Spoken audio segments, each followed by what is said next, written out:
ಕಾಂಗ್ರೆಸ್ನ trouble shooter ಎಂದೇ ಕರೆಯಲ್ಪಡುವ ದೊಡ್ಡಲಹಳ್ಳಿ ಕೆಂಪೇಗೌಡ ಶಿವಕುಮಾರ್ ಅಲಿಯಾಸ್ ಡಿಕೆ ಶಿವಕುಮಾರ್ ಕನಕಪುರ ತಾಲೂಕು ದೊಡ್ಡಲಹಳ್ಳಿ ಗ್ರಾಮದ ಶ್ರೀ ಕೆಂಪೇಗೌಡ ಹಾಗೂ ಶ್ರೀಮತಿ ಗೌರಮ್ಮ ದಂಪತಿಯ ಪ್ರಥಮ ಪುತ್ರರಾಗಿ ಜನಿಸುತ್ತಾರೆ.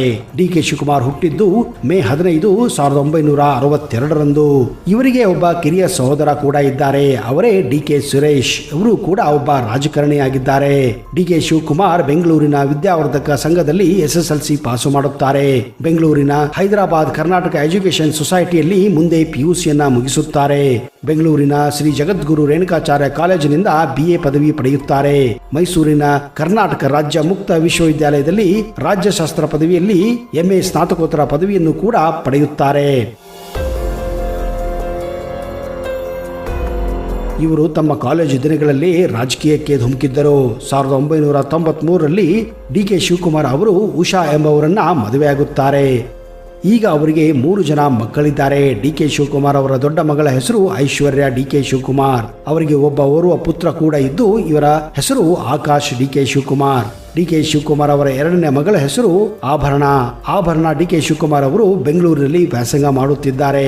ಡಿಕೆ ಶಿವಕುಮಾರ್ ಅವರ ಮಗಳು ಐಶ್ವರ್ಯ ಅವರು ಫೆಬ್ರವರಿ 14, 2021ರಂದು ಕಾಫಿ ಡೇ ಸಂಸ್ಥಾಪಕ ಸಿದ್ಧಾರ್ಥ ಅವರ ಮಗ ಅಮರ್ಥ್ಯ ಅವರ ಜೊತೆ ಸಪ್ತಪದಿಯನ್ನು ತುಳಿದಿರುವ ವಿಷಯ ನಿಮಗೆಲ್ಲ ಗೊತ್ತಿದೆ.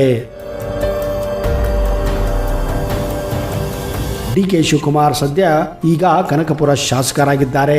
ಒಬ್ಬ ಸಾಮಾನ್ಯ ಮಧ್ಯಮ ವರ್ಗದ ಕುಟುಂಬದಲ್ಲಿ ಜನಿಸಿ ತಮ್ಮ ಬಾಲ್ಯವನ್ನ ತಮ್ಮ ಹಳ್ಳಿಯಲ್ಲಿ ಕಳೆದ ಶಿವಕುಮಾರ್ ಅವರಿಗೆ ತಮ್ಮ ಊರಿನ ವಾತಾವರಣ ಹಾಗೂ ತಾವು ವಾಸಿಸುತ್ತ ಮನೆ ಅಂದರೆ ಪಂಚಪ್ರಾಣ. 1985ರಲ್ಲಿ ಮೊದಲ ಬಾರಿಗೆ ಸಾತನೂರು ಕ್ಷೇತ್ರದಲ್ಲಿ JDSನ HD ದೇವೇಗೌಡರ ವಿರುದ್ಧ ಸ್ಪರ್ಧೆ ಮಾಡಿ ಸೋಲನ್ನೊಪ್ಪಿದ್ದರು. 1987ರಲ್ಲಿ ಸಾತನೂರು ಕ್ಷೇತ್ರದಿಂದ ಬೆಂಗಳೂರು ಗ್ರಾಮಾಂತರ ಜಿಲ್ಲಾ ಪಂಚಾಯಿತಿ ಸದಸ್ಯರಾಗಿ ಮುಂದೆ ಆಯ್ಕೆಯಾಗುತ್ತಾರೆ. 1989ರಲ್ಲಿ ಸಾತನೂರು ಕ್ಷೇತ್ರದಿಂದ ಮೊಟ್ಟ ಮೊದಲ ಬಾರಿಗೆ ಚುನಾವಣೆ ಗೆಲ್ಲುವ ಮೂಲಕ ವಿಧಾನಸಭೆಗೆ ಆಯ್ಕೆಯಾಗುತ್ತಾರೆ. 1991ರಲ್ಲಿ S ಬಂಗಾರಪ್ಪ ಸಂಪುಟದಲ್ಲಿ ಬಂದಿಖಾನೆ ಸಚಿವರಾಗಿ ಪ್ರಮಾಣ ವಚನ ಸ್ವೀಕಾರ ಮಾಡಿದ್ದರು. 2008ರಲ್ಲಿ ಕ್ಷೇತ್ರ ಪುನರ್ವಿಂಗಡೆ ಬಳಿಕ ಕನಕಪುರ ಕ್ಷೇತ್ರದಿಂದ ಗೆಲುವನ್ನ ಸಾಧಿಸುತ್ತಾರೆ.